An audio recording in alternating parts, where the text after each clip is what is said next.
what I love about taking that time and that space away from the personal, from being really involved with any conversation you feel you have to have, any choices you have to make,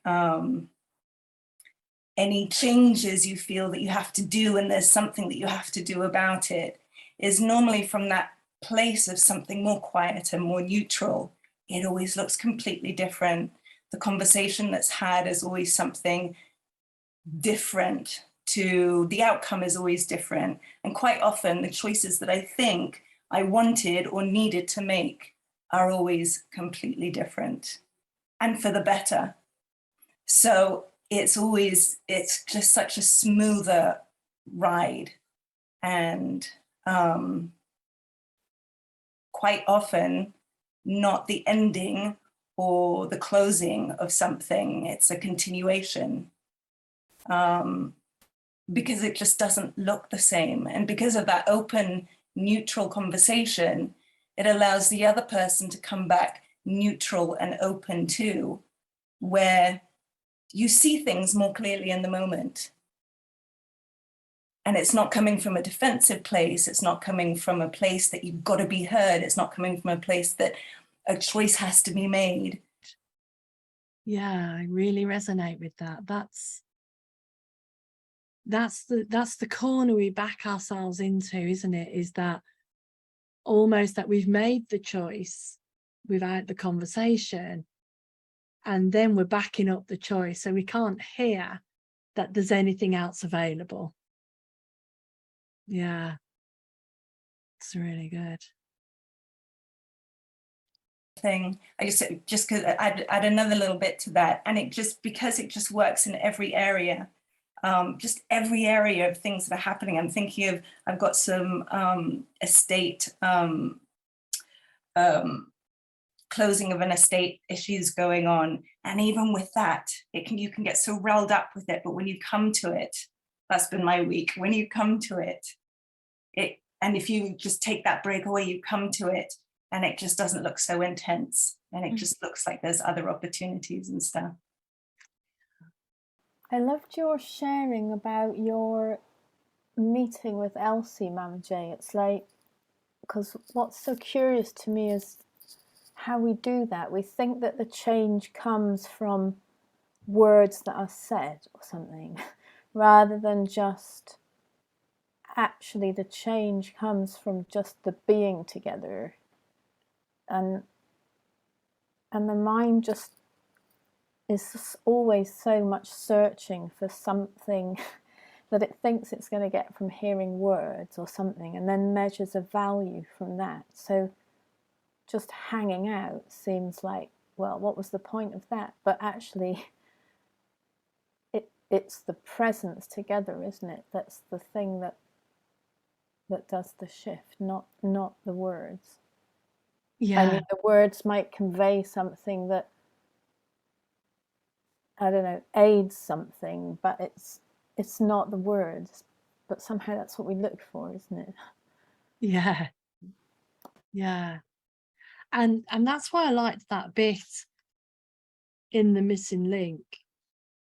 Nothing on earth can be more paradoxical than truth, for truth represents both the form and the formless. And for me, that means the formless being the spiritual essence, the oneness, the beyond, the unknown. There's something that isn't in form yet in our experience. And the form being the words, the space, the curriculum, the program, the whatever, the conversation, I guess. And seeing that they're actually the same, that you can, the form is a spiritual representation of essence still. And so the quiet can help us to create the form that is helpful to other people. But the more quiet we are, as you said,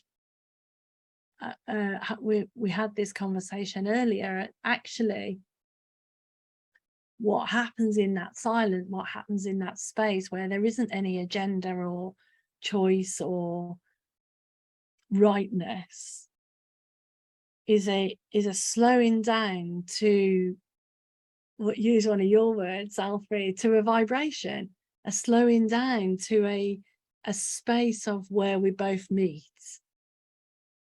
And no matter which side we are in the formless, in the form, no matter which side of the fence we're on, actually, when we slow down enough, even if one person or one party slows down enough, then that can be heard more and felt more. And in my experience of working with people in difficult circumstances like prison and so on, they all want that. And the quieter you get, they want that quiet. They want to come. I used to call it the lagoon. They want to get in the lagoon, no matter how noisy and compelling the form and the conversation is. When the facilitator gets quiet, the boys want to come and get in that lagoon that you're in. Yeah, do you know what? I just wanted to touch on that bit, because that's the bit that stood out for me, Mama J, the bit you just said. It's kind of fresh to me as well, because someone said something to me the other day, and it sort of made me see something, but I didn't quite understand what it was I saw. But when you just explaining about the form and the formless, and it's both sides, how that's shown up for me is me and the mother of my children were broken up, and I've just moved out, and I was telling somebody the other day that I just moved out, and then they asked me how come it got like that, and I said, oh, it's a long story, but. And then they must have just asked me a simple question. They said, well, have you offered like a real, true, heartfelt apology about everything? And I've gone, I wanted to, my mouth opened to say yes, obviously, but then my memory was slowed down. I said, hold on, when was that then? What time? And I thought, okay, in truth, I haven't really, and it sort of hit me. And I thought, but I have apologized. I have given a heartfelt apology, but. And I didn't understand why that hit me so, it hit me deep, and I didn't understand why. But when you're saying what you're saying, I'm sort of seeing that it's that same formless, and this is going to be hard to explain, but I might have said sorry and apologized heartfeltly, and that was like the form part of it. But then because the formless part of it is sort of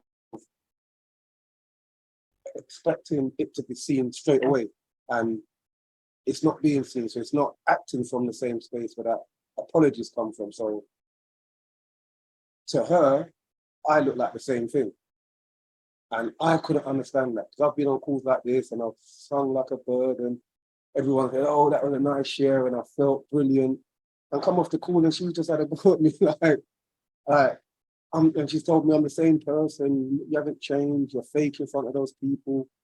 And I thought, oh, it's her not wanting to, but if I haven't come from that formless space with her, because that's where the thought has broken me down, because I thought, how I am now, I thought I'm like this everywhere with everyone, but apparently not, because I'm like this with you guys, and when she sees, I think that she's seeing this, but she's seeing the old form putting on a new, the old formless putting on a new form, if that makes sense. And to her, that just looks fake.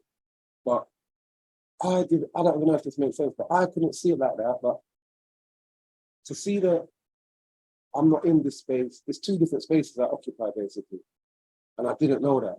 I thought I was just in this space all the time. And when I look at her, even today, she asked me to do something. I use you, Mama J, because even today she asked me to do something. And I was like, oh, but I'm going to football with my son, and I'm going to have to bring the juice with me. And oh, that's just.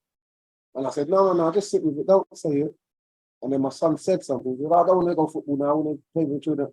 And I got frustrated. And I go, oh, well, you stay here then. I said, you know what? I'm not even buying the drink, because I was going football, and And I walked off, but then I said, hold on. In truthfulness, if that was you, Mama dear, where we are in location, and I had to go, and you said, oh, I love that little juice bar up the road, I would have got that for you, Mama dear. I would have got that for you. And I would have brought it off, I would have dropped it off and then gone to the footy. And I sort of saw, wow, my head is just in a, like, yeah, it's just, I don't know why it's like that, but that has sort of shown me, but it's where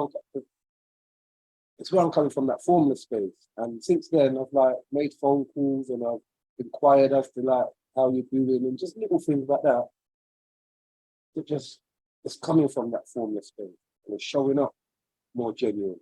But I thought that if I was being myself and being genuine to you guys, then everybody else would see me like that. But if I haven't fully pulled my pants down and revealed myself, then they're just going to look at me like, oh yeah, that you're doing that for somebody else. I'm not feeling that. And all this time I thought it was her. But that just busted in my head, saying, no, it's me, everything, all arrows, anything, always pointing back to you. Always pointing back to me. That's what I'm seeing. And see through that, like I thought, yeah, I know. But to be living in it and around it and it being it, and it's like a micro Rizlo paper, micro cigarette paper, the difference. Amazing. You see such a big thing on one side, and yeah, and the difference is just so. I heard when you said that, Mama dear, about the formless and the form not showing up. I thought, how did that? That's what I've been feeling.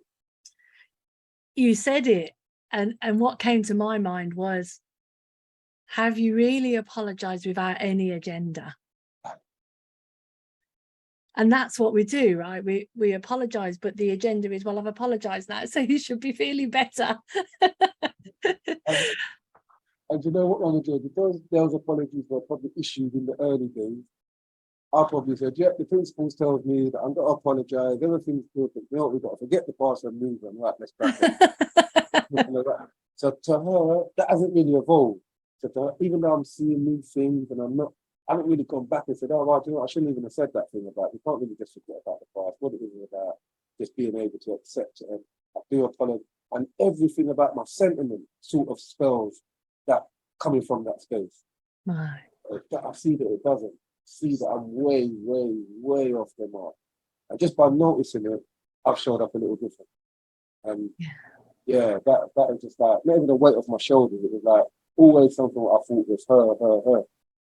And I've realised, yeah, there is more for me to do. You know what you said that, Mama, the thing that you said at the beginning about the misconception about we think there's nothing to do. And when you say nothing to do, I see it as there's nothing to do but wait and listen to that instruction, or listen to that direction that you're pointing.